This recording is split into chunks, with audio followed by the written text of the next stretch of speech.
Today's broadcast of Husson University's Distinguished Speaker Series is brought to you by MMG Insurance, protecting your piece of the world.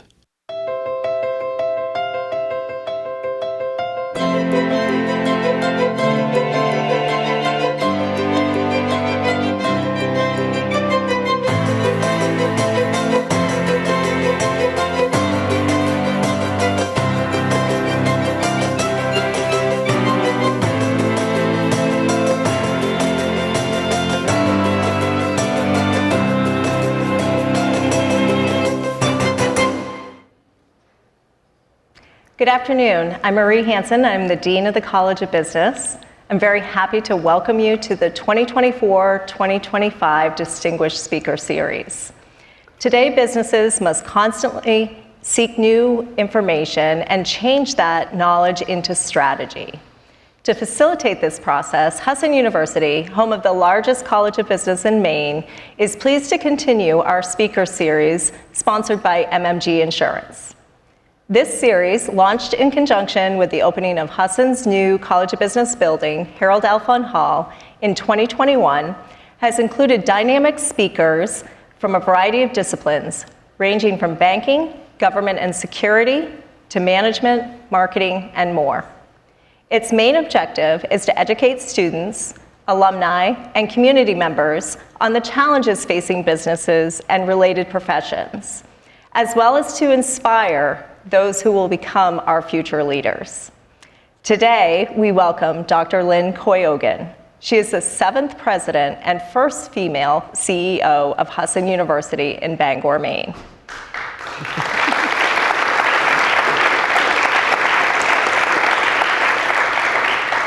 She became president just a few months ago on July 1st. She is a passionate educator, began her career as a teacher, and then advanced to school administrator roles in K-8 schools in Maryland and Maine. In 2002, she was honored as Maine's National Distinguished Principal. President Coy-Ogan has served in leadership positions at Husson for nearly 20 years, first as Dean of the School of Education, and most recently as Senior Vice President and Provost of Academic Affairs. President Coy-Ogan has served on numerous state task forces for issues related to leadership, curriculum reform, and assessment practices. She has chaired and participated on accreditation teams for New England Commission on Higher Education, or NECHI as we know it, program reviews for the Maine Department of Education throughout Maine, New England, Europe, and most recently, the Middle East. President Coy-Ogan earned her bachelor degree from Boston University, a master's from Johns Hopkins University, and her doctorate from Liberty University. I'd like to welcome President Coy-Ogan. We appreciate you joining us today. Well, thank you. It's an honor.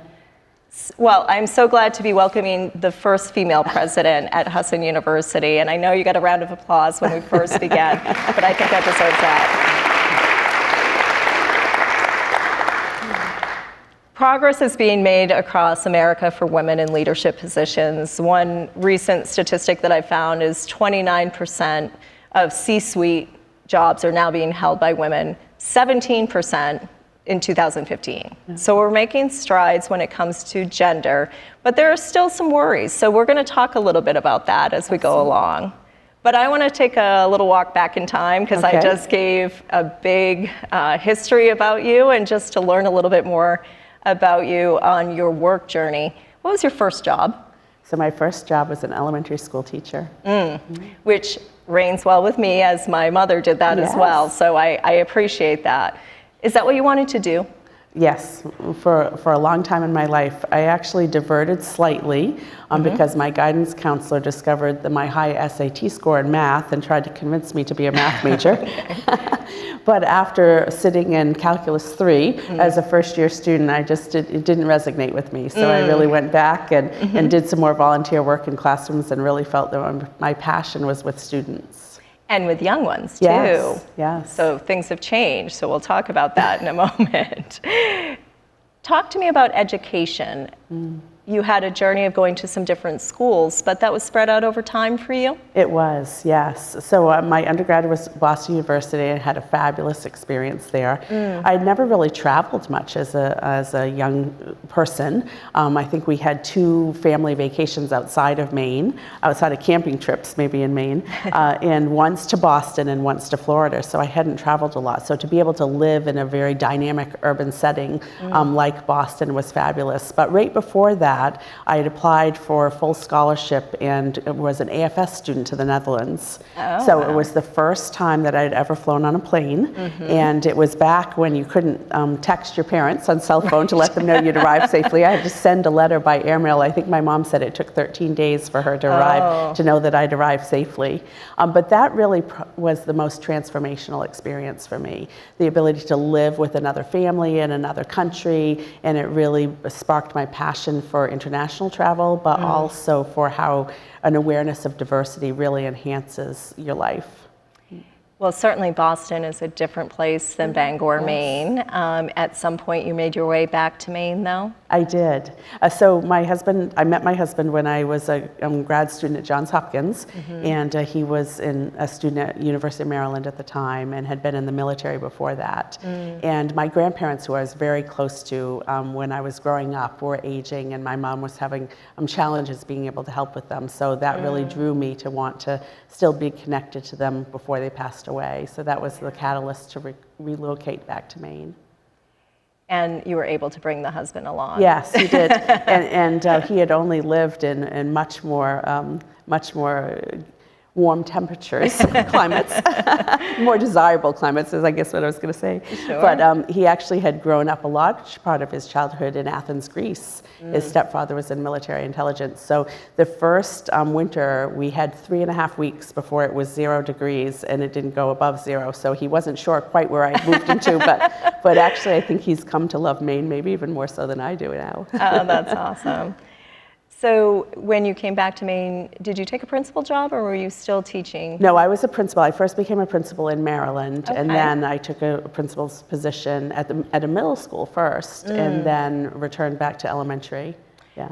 What drove you to take a principal's position and get out of the classroom? So my master's degree is actually in counseling, and I've always said it's probably the counseling skills and leadership that have been the most helpful to me to understand how people learn differently, what their values are, what motivates them. But I'd had an opportunity, Montgomery County Schools had their own administrative training program, and they called me and asked me to apply. At that point, I was paying back some student loans, so the salary differential was kind of attractive. But at the same point, I was open to, wow, if people see potential in me for something that maybe I've never envisioned myself, maybe I should explore that. And that's kind of been a mantra of mine, a theme throughout my career. And so that was really the first catalyst, and then went into that program. It was a 2-year-long program, and then moved into the principalship from there. Because that was not on the agenda when you first started. It wasn't on the agenda, yeah. So I love that you said you listened to what other people had for faith in you. Did you gain that faith in yourself along the way? My rule of thumb is always to ask 3 respected mentors. So if I'm ever at a crossroads in my life, both professionally or personally, I'll always seek the wisdom of 3 people who I respect greatly. And if their answer has consistency or causes me to really pontificate on different opportunities, I take that very, very seriously, and it's been good guidance for me over the time. It's also helped give me the confidence when maybe I didn't necessarily, like even coming to Husson, I had never really envisioned higher education as a career, but when I asked each of those 3 mentors, they absolutely encouraged me to consider it, and I'm glad I did. When did that transition happen? It was about 20 years ago It now. was 20 years ago. What brought you to Husson? So actually President Beardsley contacted me, and I had been a school principal and National Distinguished Principal, and I'd also taught a year-long training course that I'd helped the Maine Principals Association develop, so I'd had a lot of contacts in schools. Husson at that time was 87% Maine, And so he was quite interested in those connections to Maine schools and encouraged me to consider applying. And so that was, I came for an interview and immediately fell in love. Today I was talking to the students about what they most loved about Husson, and they all spoke about how when they interviewed, it felt like a second home. And I had that same experience when I came. It was so much more than I anticipated, and so I've never regretted it since I've come. Well, certainly there's been years, but it's interesting to hear that theme still carrying forward as well. Well, your role has changed since you first came because you were a dean. I was a dean. And then moving to provost. Talk about that transition. What brought that opportunity about for you? Sure. At the time, President Beardsley was getting ready to retire, and the provost had just retired, and so he asked me to come. Actually, the thing that I regretted most about leaving the deanship is I got to teach one course a semester then, and I loved being with the students. So I never could quite imagine myself in a role that, a little bit further from students. But I agreed to come, and I asked for consideration to be an interim because I really thought probably a new president would want to bring their own vice president, and I loved my job and didn't want to be without one, so so that's what I agreed to. And then when President Clark came after a couple of months, he asked me to stay, so I worked for him for 15 years. Yes, which is actually, if we look at averages for deans or averages for presidents and even averages for provosts, that's a very long tenure in that role. Yeah, it's very rare that people are in those positions for more than 3 to 5 years, so for 15 is a long time. What kept you going in that role? I felt the explosive growth at Husson and all of the change on campus from the new buildings. We've invested $100 million of new facilities during that time. A lot of the new academic programs we added. It felt like a new institution every couple years. It's true. So I was never bored, and I've just really had so much respect for the people that work here and how they prioritize students and putting students first. And then, students have always been the key theme of my career. And using those opportunities that I've been given and the privileges that I've had to be able to provide experiences that enhance students' ability to transform their own lives, I think is the mission. Well, so now you've changed jobs again, most recently 3 months ago. Can you talk a little bit about what motivated you to take on the role of president? I think when I looked at the potential for what Husson could become, this is a really transformational time in higher education. I think as we consider AI and in this next round of how technology will really reinvent so much of our daily experiences and our learning opportunities, it's staggering when you stop to consider it. As well as the demographic decline. The other potential threats to higher ed is how many different agencies outside of colleges and universities are offering types of certificates and workforce development credentialing that didn't used to exist. And so we really have to reinvent ourselves. But at the end of the day, as I'd gotten offers from other institutions or other positions, I just never could find myself being able to leave a place that I'd come to love. And just as the students were telling me at lunch, that feels like home. And so I've always believed so much in Husson's mission and felt so privileged to work with such a talented staff and faculty who come every day just committed to transforming student lives. And so you are speaking the mission as you're answering this question, so it's really clear that that does resonate with you. Are there specific goals that you have for your presidency? You talked about expansion a little bit, but I'm just curious where your focus is lying. I think the immediate priority is really developing a 5-year strategic and financial plan that will ready the university for the types of change that are right in front of us in higher education, ensuring that our portfolio of programs is forward-thinking, ensuring that our delivery mechanisms have that balance between online, face-to-face, and continue to prioritize experiential learning. I ensured that in the first 100 days I had listening sessions with all of the staff. Of course, I'd worked a lot with the faculty, so knew everybody well, but there were different elements of the university where I hadn't necessarily met or interacted with some of our newer employees.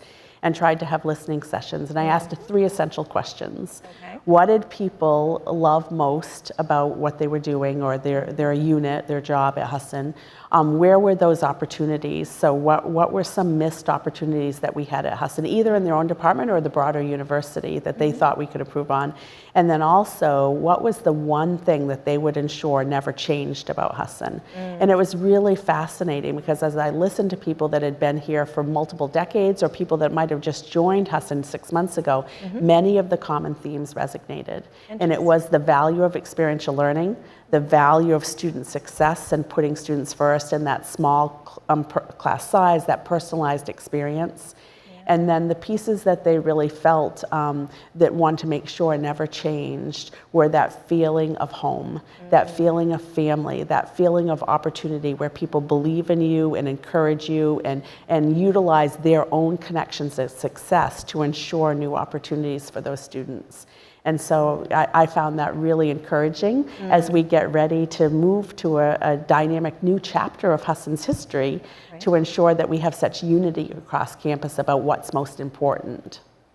And that really, you're jumping ahead to talk about culture, so let's go there for a moment. Are there any other elements of culture at Husson that you haven't named already or that they didn't name that you can think of that are important for us to maintain or even to change to? Yeah, I think really a culture of mentoring is another piece that I saw as a real key theme that people really appreciate the opportunity to work and learn from. I mean, you're participating in that with the LEAD program. Yes. Really that thought that we have many corporate partnerships by which we're providing the expertise of our faculty and staff as resources to other companies, but we needed to make sure that we were taking time and infusing that to strengthen our own employees.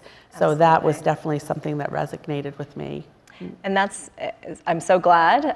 Obviously, I have a personal interest in that, and I think many of the faculty do as well. And of course, we want to do it at home and have that mentoring piece. Thinking about that, though, you talked about asking 3 mentors' opinions. When you made the transition to presidency, did you do the same thing? Oh, absolutely. Yes. And they obviously supported your decision making. They did. They encouraged me, yes. There's a lot of students in the audience. Gaining mentors is a process. Can you talk a little bit about how you've identified them over time and why maybe you've stuck with certain ones or not? I would encourage students to really look for somebody that you look up to. Several of the students at lunch spoke about individuals in their own lives who fit that criteria, or that held positions that aspirationally you might aspire to, because I've found throughout my career so many people are honored to have the opportunity to open doors for students, to take the time. And sometimes I think as we're trying to emerge in our careers, we think, oh, that person might be so busy or I might be inconveniencing them. Don't worry about that. Most people are really delighted. And if they're not, you probably have your answer that that's not somebody who you want to serve as a mentor. But I really encourage you to look for people who have met a lot of success, but also people who equally value the human element. Because I always look for that when I'm hiring people to join the Husson staff or faculty. People that have that good work-life balance and also that great balance of being very, very skilled in their area of specialty, but also really valuing people and the interpersonal skills. Strong interpersonal skills are skills that can transfer to a variety of different opportunities throughout your life.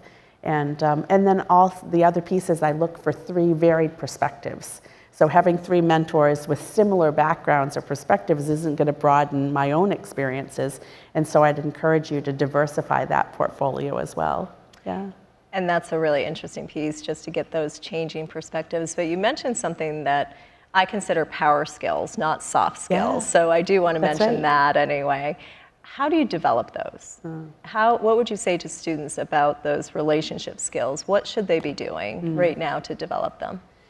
So I read a lot. Yeah. I'm Yes. especially interested in developing leadership skills and power skills. I love how that's transitioned because soft skills always felt like it was secondary. And in my opinion, they're really comparable. Right. In fact, if I have to look at somebody who has background expertise or strong interpersonal leadership skills, I'll always take the leadership skills first because you can always transition and teach new tactical skills Absolutely. much easier.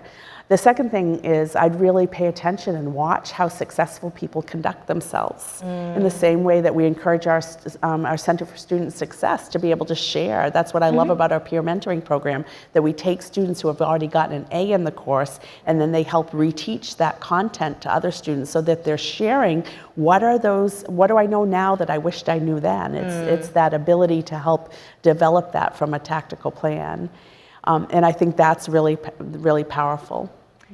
Well, I am glad that they're being seen in a different light, and it's lovely to know about that interviewing, right, for students that are thinking about when they're applying for jobs, where those skills may come into play and how important they are. The other thing I'd encourage is ask for lots of constructive feedback. I'm constantly doing that all day long, and I've done it a lot, especially in transitioning to the presidency, to be able to say to people, whether it's the marketing or communications or other areas. Even today when the photographer's there, I said, I do whatever Kevin says. But to take areas where you know people have skills that far exceed your experience or even your background opportunities in that arena, and just ask and be open to that constructive feedback. I remember one of my advisors at Boston University had said that. I think I asked at the time, I was worried that maybe I came to the office or asked too many questions and trying to be able to figure out how to apply to graduate school. And he said, when you show appreciation, Lynn, people will always be willing to help. And I never forgot that. And I think it's very, very true.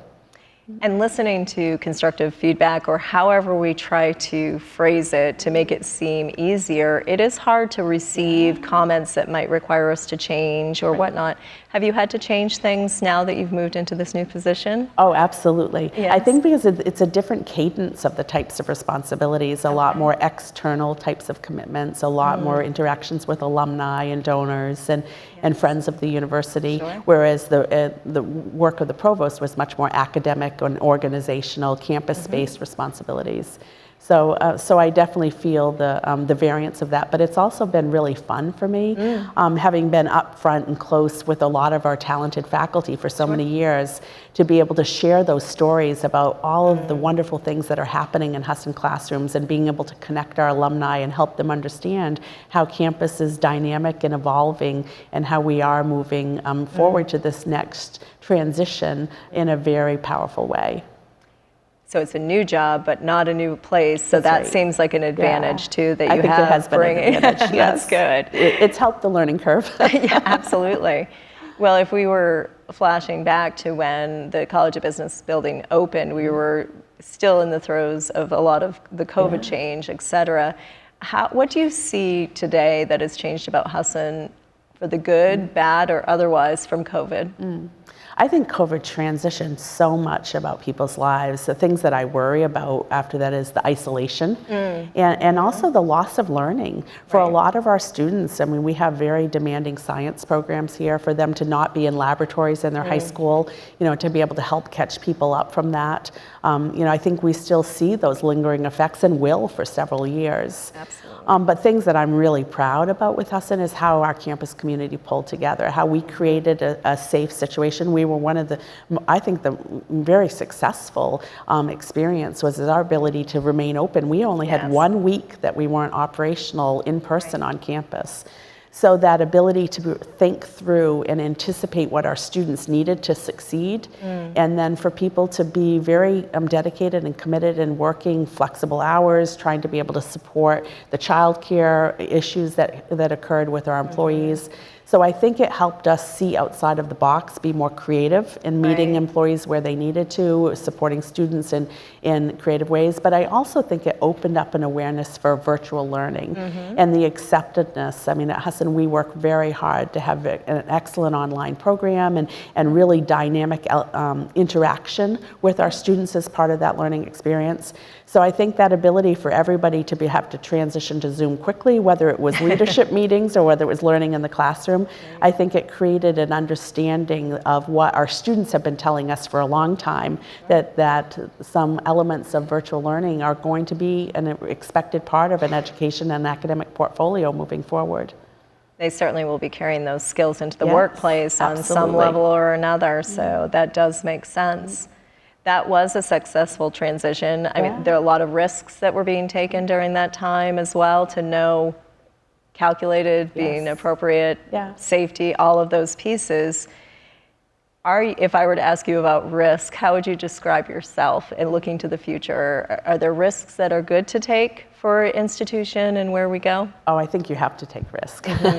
But I think it has to be informed, calculated risk.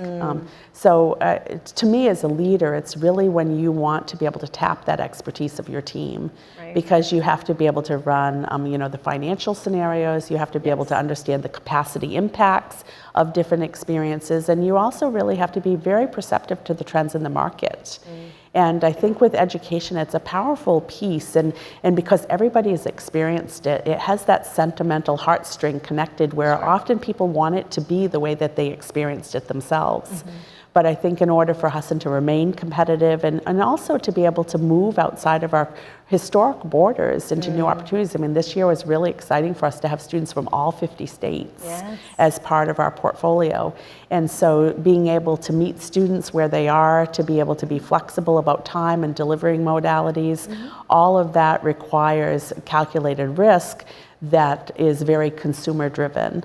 And so being open to the feedback from our students, being able to understand where and why they're headed in those directions and how we can support that is something that we constantly have to evolve in.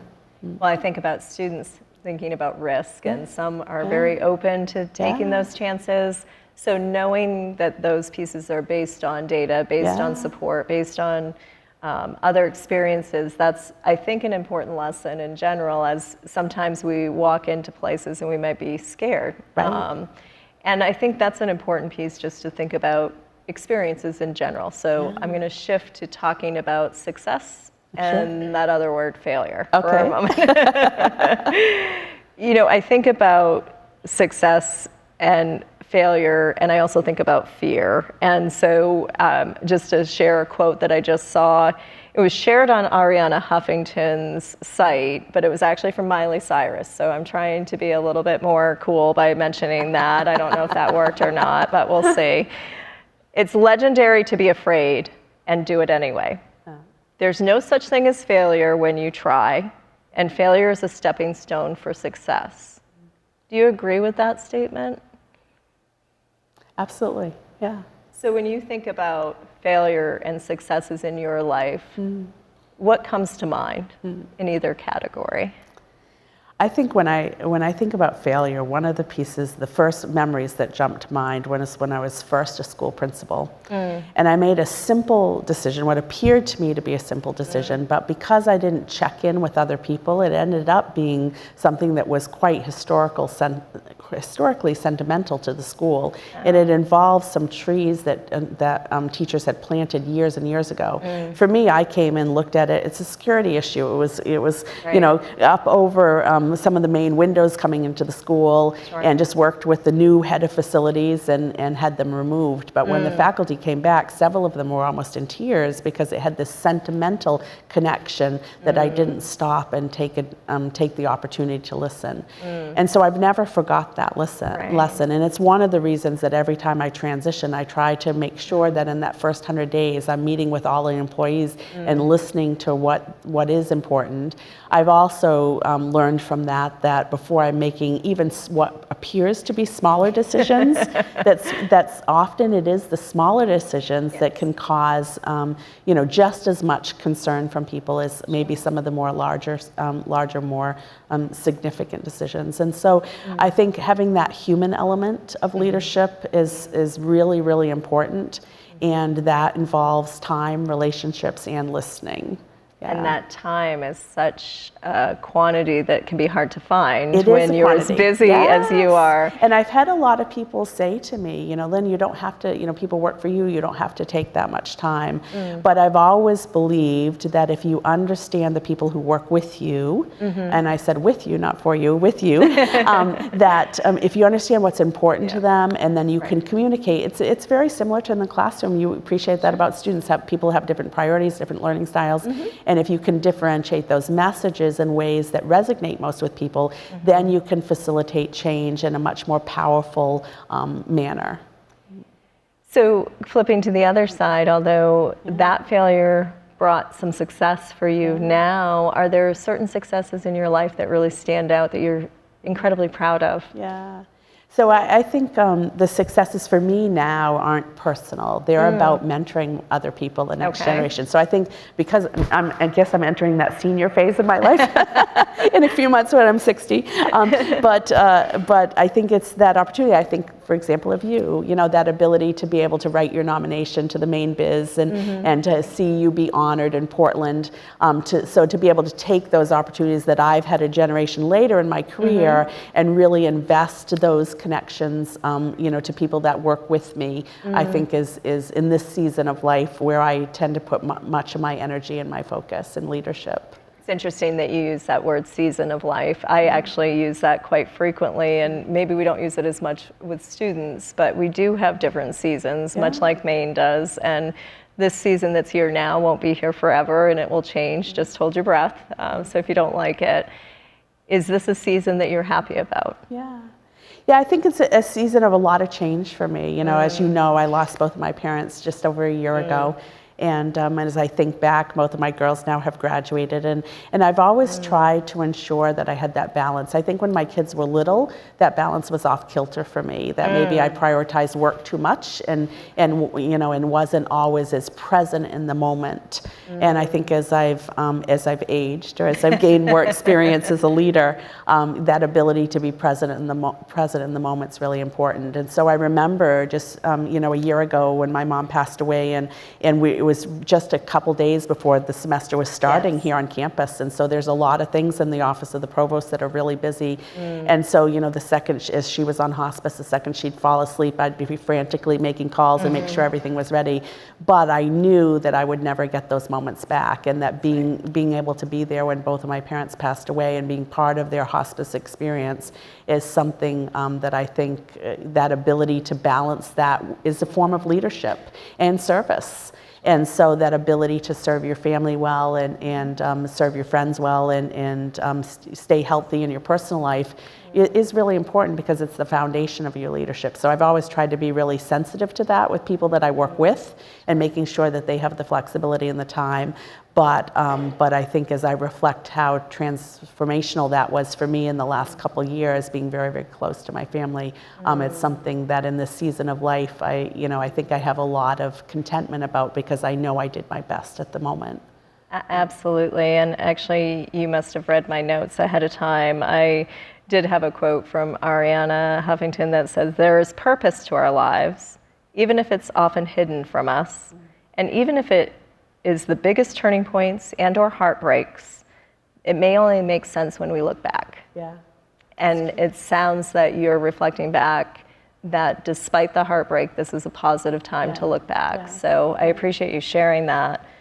And I think our students have a lot of challenges too in their lives that they may be trying to balance and whatnot. So oftentimes we look at trying to give advice, even if we're not even sure if it's the right advice for whom we're giving it to. But looking at female leaders, just to shift for a moment, we have a women in business organization. We have many female identifying, non-binary students interested in future leadership roles that may be thinking about these statistics of being a leader. What challenges do you think they should be prepared to face today and maybe in their future that you would give them advice on? You know, it's interesting. One of the students asked this at lunchtime, you know, and she said, how do you not get discouraged if, you know, for some of those challenges of being the only female? And I really sat at the table at a time where there weren't very many women at tables 20 and 30 years ago. And so as you were talking about the statistics in the last decade, even though it's concerning that still less than 30% of, you know, CEOs are women, but still doubling in the last 10 years is progress. So I just choose to stay focused on the positive.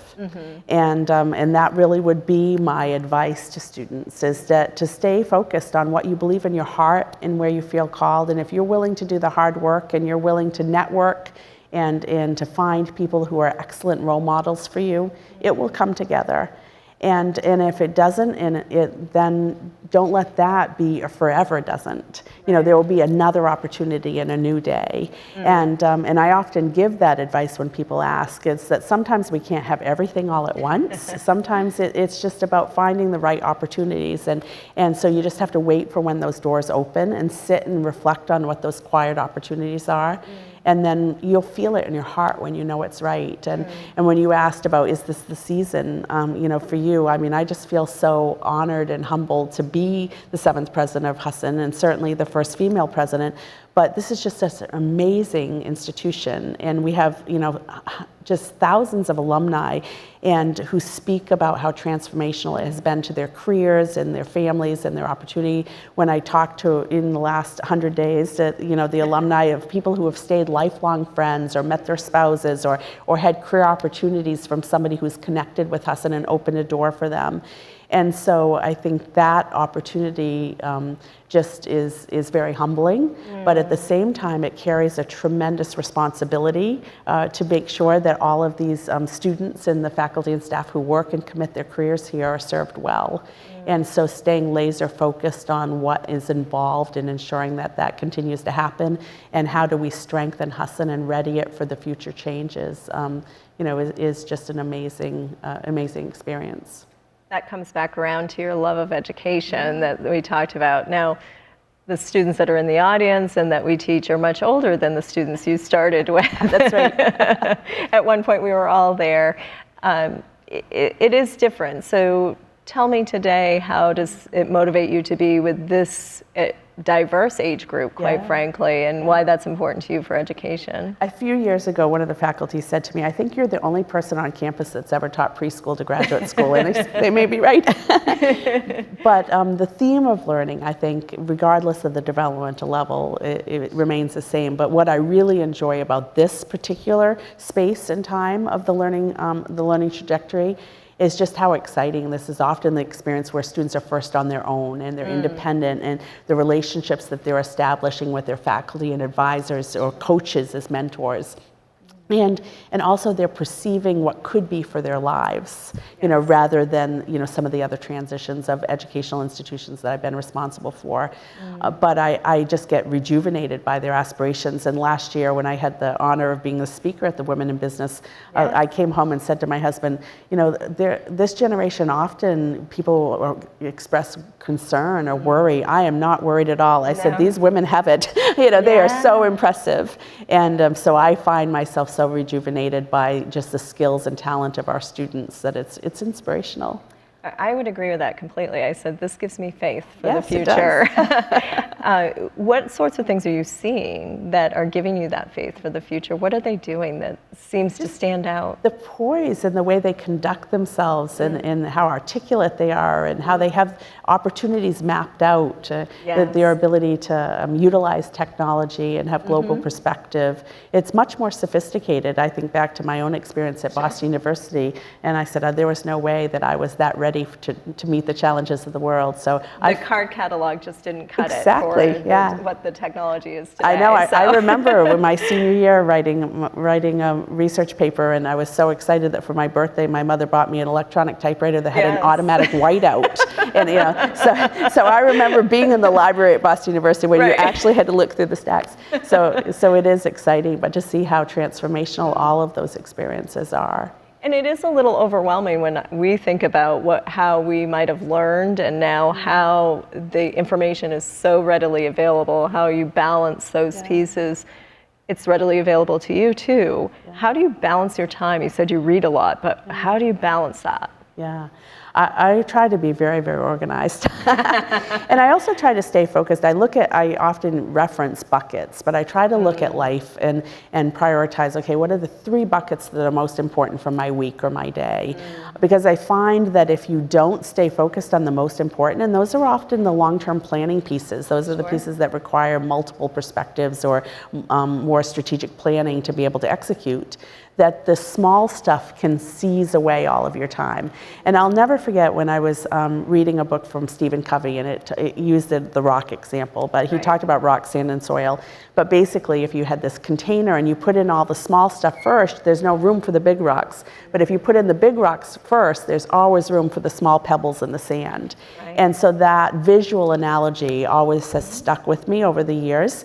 And I really try to ensure that my week calendar or even my daily calendar prioritize that. I also should ensure that it's the same way in my personal life, whether that's vacationing with my family or making sure that, special events for my children, that they always go in first, because those are experiences that you get one opportunity to, to be. And that awareness that, there are many people that you can be replaced for in life, but those special relationships of your closest family or friendships, you have to make time to balance that and ensure that the other kinds of urgent pieces don't overtake that time. So somebody else's emergency is not necessarily yours. I think I made that comment. Giving yourself permission. Yes. So that's an interesting piece, those big rocks. I often think of those as values as well. Exactly. And for you, what are those big rocks? Oh, for me, integrity is a very big rock. Okay. I really look to hire people who have a lot of integrity, and then I prefer to be around and work with people with that skill. But other big rocks are motivation, honesty, sensitivity. I really look for a lot of those leadership skills that you were talking about, those power skills, because I think those transfer. And then I look for people who are especially creative, who are reflective and diligent, because I think that ability to be a self-starter and that ability to accept and receive constructive feedback, those are really important longevity skills in any workforce.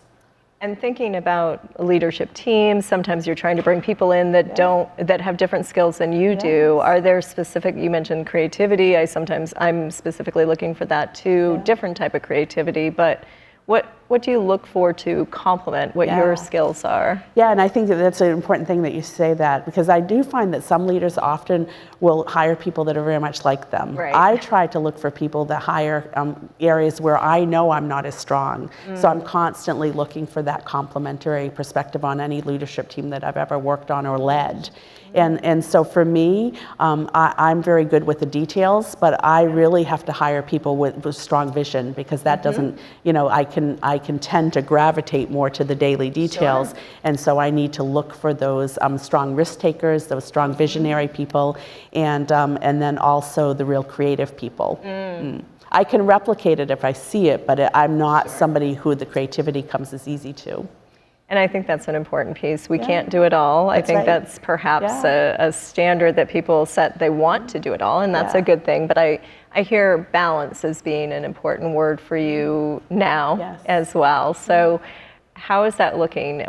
What day starts really early, ends really late still? Is that still in the cards? So I'm definitely an early person. I do my best work. I like to come into the office before anybody else, because I find I can get a lot done before the phones ring or I start my meetings.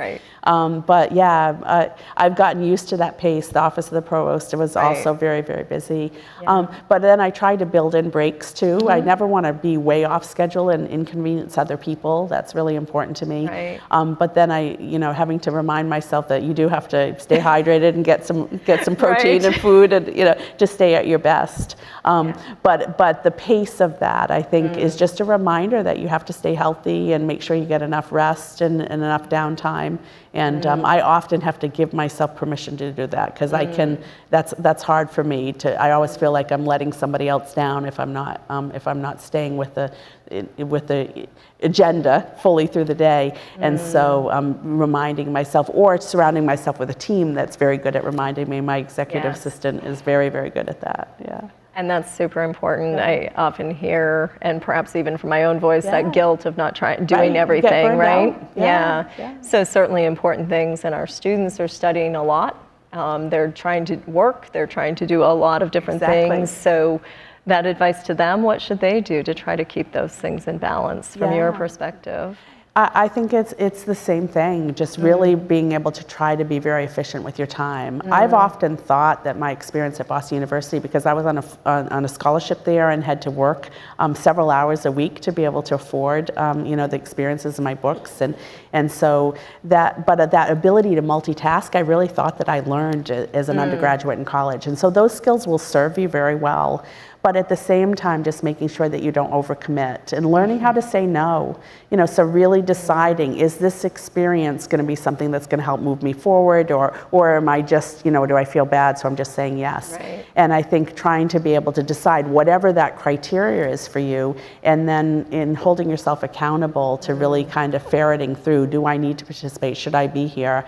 And then finding out how is it that you relax. I mean, for me, it's in music, calming music, or just being in the quiet, and ensuring that you set those experiences up, whether it's how you arrange your home or your bedroom, or whether you go to study in a certain place, or whether you like to go for a drive, or whatever those experiences are, but that just kind of help you unwind and ground. And I find that if I put enough of those into my week, then I can really stay balanced and eating well and making sure that I get enough exercise. Because if that gets off kilter and then you don't feel well, it starts to spiral. Absolutely.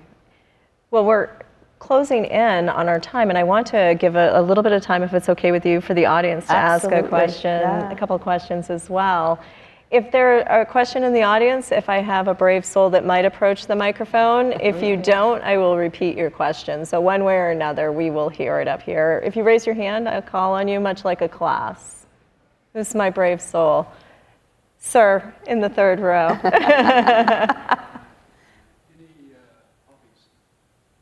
The question is, any hobbies that you have? Yes. So I love to garden. So I have beautiful perennial gardens, and I have several things from my grandmother and my mother in my gardens.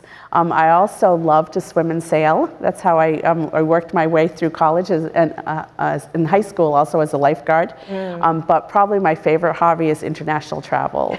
So I've been to 63 countries, and I still have a lot on my bucket list. And so every time I meet some of our students who are here from many other countries, I'll add that into my another place that I love to travel. Are you keeping one of those maps where you're marking them or a list? My husband actually has a map, yes, that he does, yeah. Wonderful. Another question. Another brave soul. I'll repeat it for you, I promise. Well, while they're thinking, let me ask this. These students are starting on career paths by being here as well. So remembering that you had your paths kind of set, you decided what you were going to do. That's not always the case as we think about our students that come here. They may not know. So knowing that they may not know, but just knowing that they're getting ready to go out into a career, what might you suggest as advice to them? Yeah. Well, I think when I look to the research at how many times our current graduates and our current students will change careers, it's really staggering compared to my generation. And so I think just being open to experiences and recognizing what are those transformational skills? What are those skills that will be able to transfer regardless of which positions you move into? And so look for opportunities that speak to your core values, whatever those core values are, and then align those opportunities. Because whatever your first job is, it doesn't have to be your only job.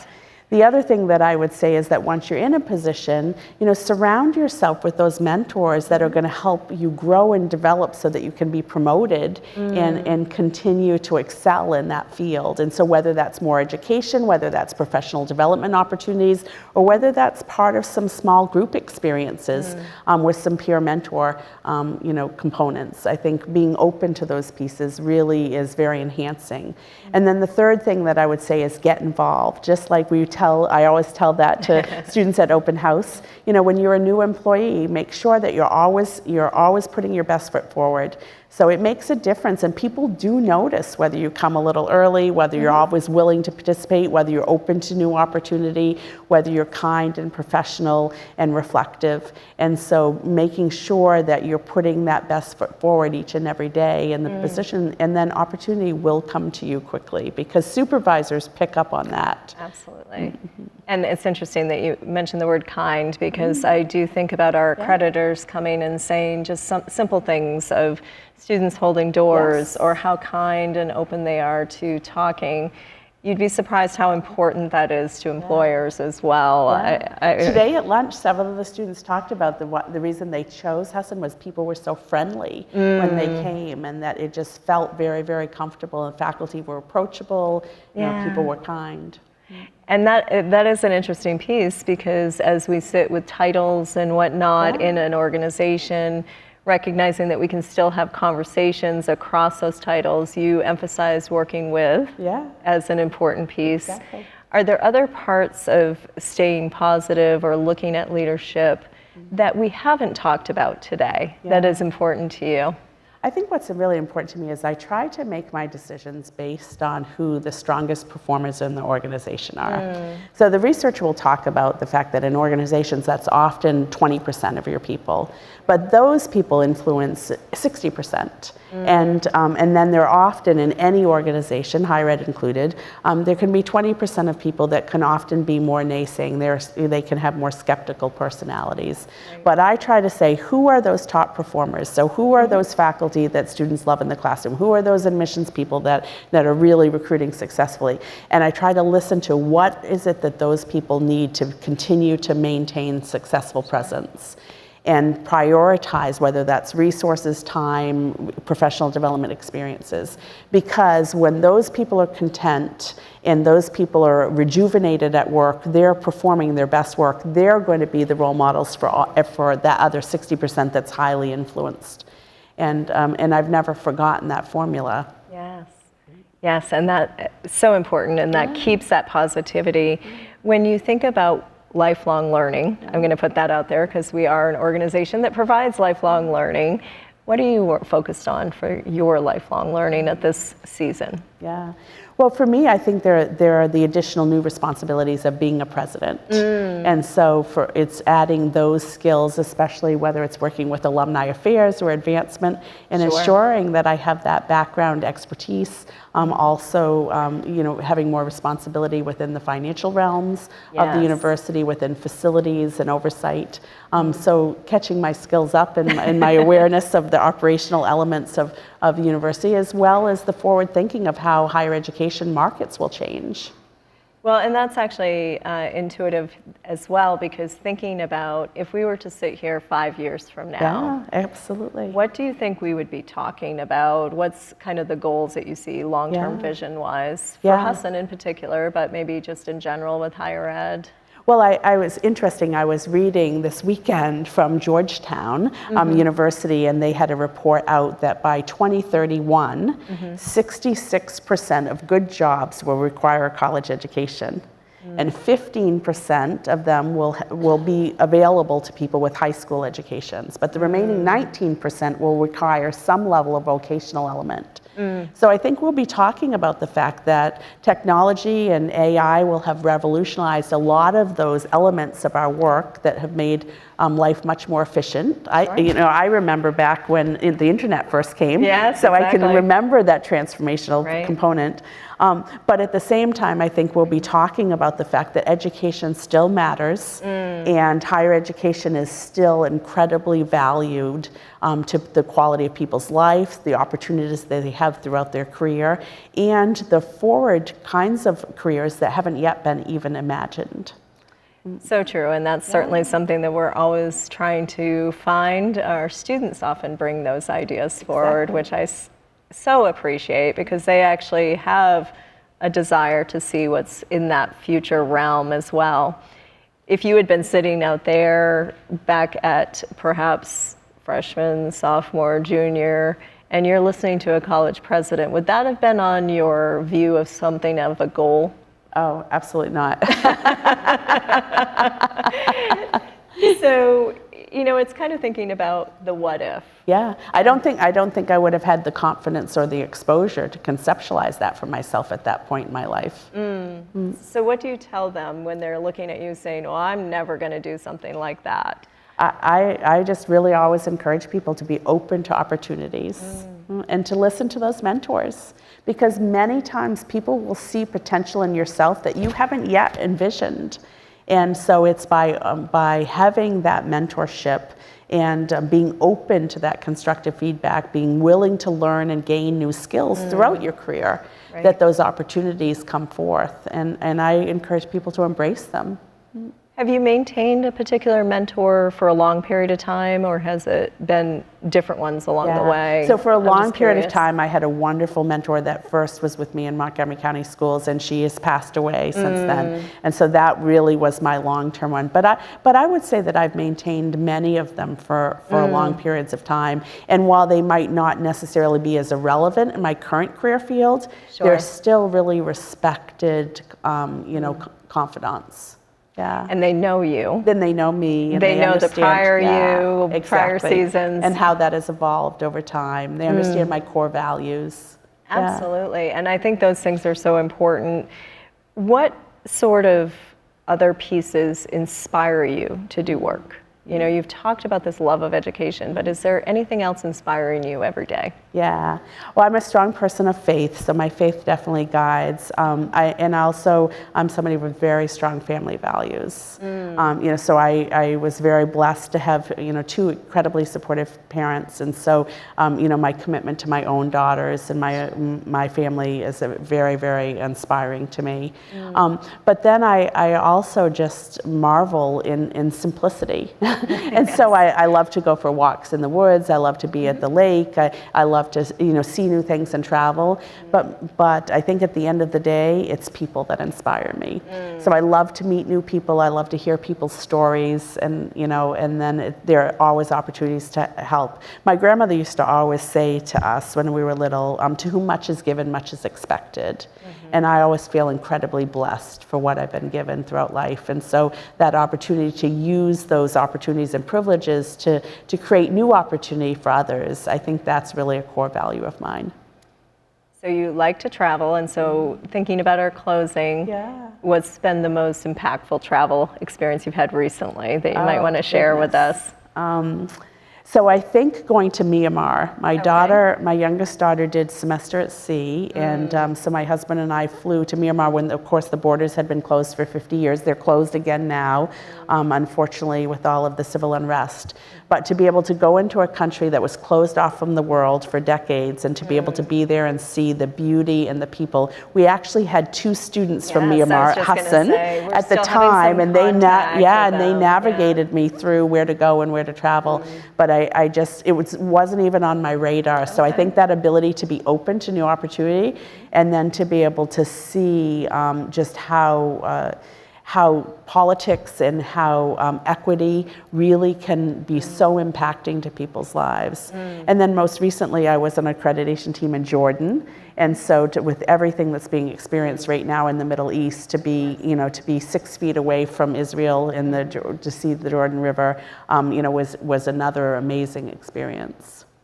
Is there another trip coming up? There is. At the end of the month, I'm going to Cyprus. With my husband, and so that will be exciting. Yeah. Absolutely. Well, certainly listening to you, I always think, I need to put that on the bucket list, on the bucket list of things to do.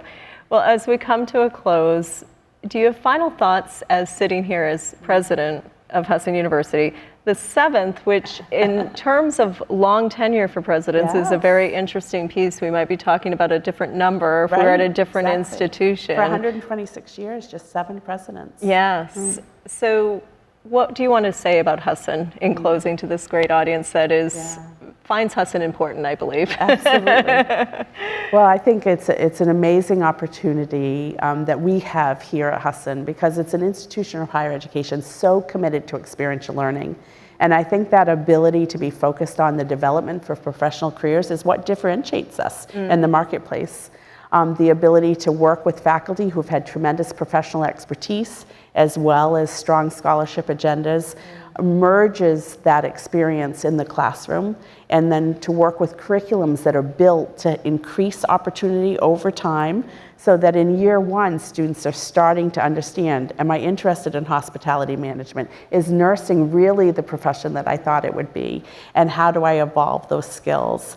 And so that commitment of Husson to its alumni, to its current students, to the professional community and its clinical partners, I think continues to be impressive. And as you said, it's really been at the hand of a series of presidents, 3 of whom served for multiple decades and have committed their careers to helping transform the university. And I think that's something that we owe them a debt of gratitude, but that we also continue to have this amazing privilege to work collaboratively to ensure that the university stays strong and vibrant to educate future generations of students the same way that it has prepared over 18,000 alumni. Well, you certainly have given for 2 decades to this institution, and your footprint is everywhere with that. In particular, me having the pleasure to work with you for those 2 decades and now beyond. So thank you for that. Thank you for that opportunity. Thank you for taking the risk to move ahead and what you brought to the audience today to tell us where we're headed in a positive light, which is really great because sometimes all of that news out there may not look so positive. Right. So I love the statistics you brought to show that there are some good things. Yeah. And 5 years from now, when you come back, we'll hear That's right. all of those great things that have been done. So thank you, President Coy-Ogan. Yes, have a great day. Good.